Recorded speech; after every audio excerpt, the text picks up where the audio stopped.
na cubes. Garlic beef.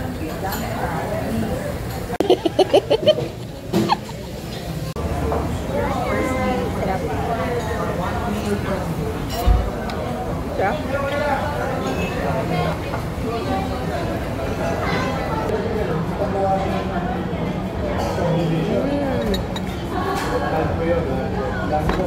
Anyway, ito si parts calculator. Ito. So, ang hanap daw niya ay ito for example, GRDU852. So, hahanap ka ng similar item na double.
Buhay pa si Botchog, kuya? Ha? Si Botchog buhay pa? Oo. Andiyan pa? Andiyan. Okay, thank you. Oh, patabing niyo yung lamesa ni nanay. Nasira? Kamusta ang aking ganto? Hi! Kamusta? Oh, nakahanoy. Pasyal. Hug mo daw siya, hug mo daw. Yes, Sis Maria, si Pagkat. Bilhin ikaw yung blines. Nakablish ko na eh. Daw ka lang.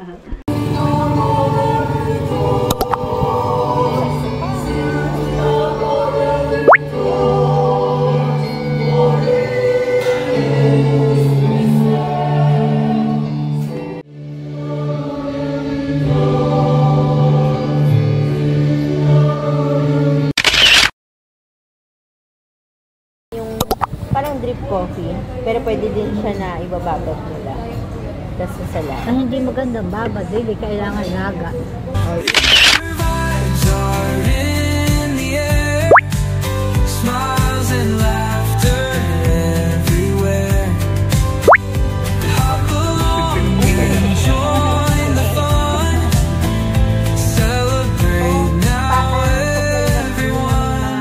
Bakal.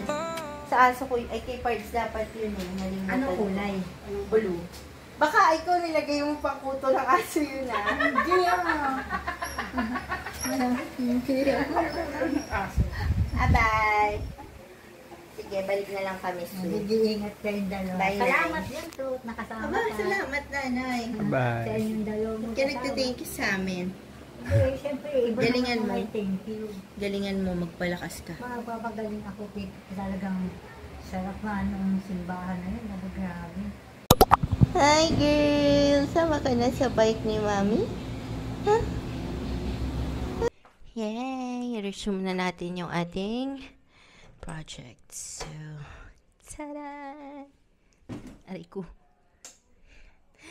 Liligpitin natin na yung kwarto na ito at makapagtapon na ng mga gamit para maipasok ko na yung mga tambak kong bago. Yan siya. Good luck. So, ito yung progress natin. Mukha lang wala. Pero kasi, itong mga gamit na to, mga yung iba dyan kay J-Tooth. So, hindi ko alam kung meron pa siyang alisin. So, siya bahala mag-sort doon. So, mukha lang sumikip kasi pinasok ko yung mga maleta ko na may winter clothes. Tapos, the rest are yung pet stuff. So, kaya hindi ko rin sila talaga mapapakawalan. And yung rattan chair na yun, sa tatay ko yun. And, mostly mga memorabilia. So, hindi ko sila basta maaalis.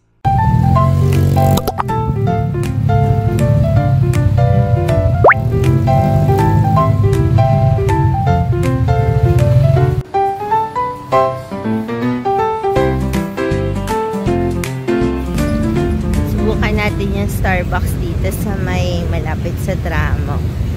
Yung kaninang pinuntahan ko na Truth Untold, yun, yung building na yun. Hindi pa daw ako susukatan today kasi yung mismong loob hindi pa fully healed. So, babalik tayo ng May 3rd.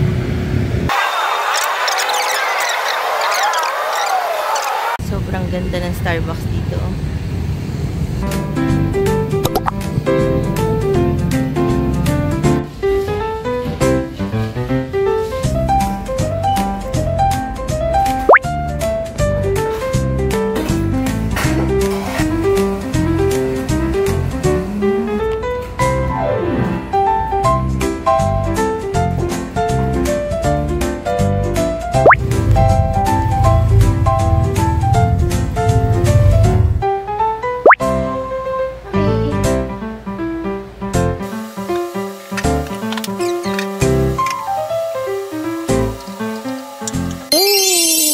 So happy, malinis na ulit yung bathroom namin. May mga konting stains pa pero kasi dati na yan binabad na namin sa Sunrocks pero hindi talaga umubra tsaka sa Domex. But yan na siya, mas okay kesa nung nakaraang mga araw.